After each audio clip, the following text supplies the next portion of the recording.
Bonjour, bienvenue sur Maths en tête, le podcast de vulgarisation mathématique pour tous.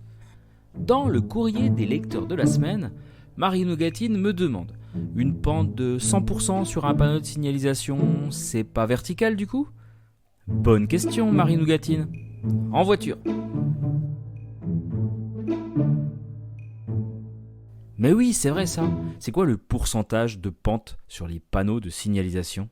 Une pente de 100%, ça représenterait une falaise du coup ? Montez, je vous embarque. On va parler un tout petit peu de droite, la représentation graphique de ce qu'on appelle une fonction affine. La pente d'une droite, ou le coefficient directeur de la fonction affine, c'est pareil, c'est le rapport d'une variation verticale, qu'on va écrire delta y, sur une variation horizontale, qu'on écrit souvent delta x. Du coup, la pente, c'est delta y divisé par delta x. Au passage, la variation verticale dont je parlais, c'est ce qu'on appelle communément le dénivelé. Donc, la pente, c'est le dénivelé divisé par la variation horizontale. Prenons quelques exemples, tels qu'on les croise sur les panneaux au bord de nos routes.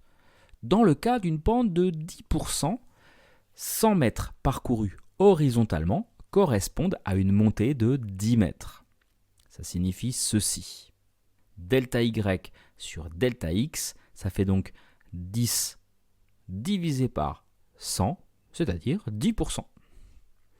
Pour une pente de 20%, 100 mètres parcourus horizontalement correspondent à une montée cette fois-ci de 20 mètres verticalement. Donc on a delta y sur delta x qui vaut 20 sur 100, qu'on écrit aussi 20% bien sûr. Et du coup, pour une pente de 100%, 100 mètres parcourus horizontalement correspondrait à une montée de 100 mètres verticalement. On obtient une pente de delta y sur delta x égale 100 sur 100, 100%. On est loin de la falaise en fait. D'ailleurs, quand on y pense, si on bouge horizontalement de 100 mètres et qu'on monte à la verticale de 100 mètres, on obtient un triangle rectangle isocèle, la moitié d'un carré de côté 100, quoi. Notre montée, ça représenterait donc la diagonale de ce carré. Et l'angle, il serait naturellement de 45 degrés en fait.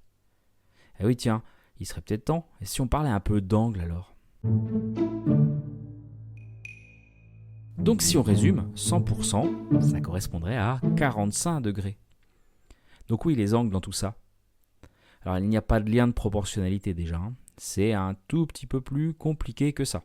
Mais une bonne vieille calculatrice scientifique ou une appli de téléphone étancheront votre soif de connaissances. Pour passer d'une pente en pourcentage à un angle en degrés, il faut utiliser la fonction tangente et sa réciproque, la fonction arc-tangente. La réciproque, c'est ce qui permet d'intervertir les données de départ et d'arrivée. Si on note alpha, un angle, et puis P, le pourcentage correspondant, un peu de trigonométrie sommaire du triangle rectangle nous apprend assez vite qu'on a la relation suivante. Tangente de alpha est égale à P.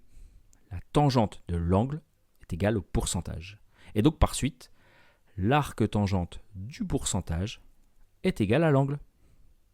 Ainsi, vous pouvez vérifier qu'une pente de 10% correspond environ à 5,71 degrés, car arc tangente de 0,1 vaut 10%, est à peu près égal à 5,71. Une pente de 20% correspond environ à 11,31 degrés, car arc tangente de 0,2 est à peu près égal à 11,31. Une pente de 25% correspond à environ 14,04 degrés. Une pente de 33% correspond à environ 18,26 degrés. Une pente de 50% correspond à environ 26,57 degrés. Et donc, puisque arc tangente de 1, nos 100%, est égal à 45, eh bien on retrouve qu'une pente de 100%, ça fait 45 degrés. Chaque mercredi, c'est un nouvel épisode de Maths en tête, le podcast. Merci de votre écoute.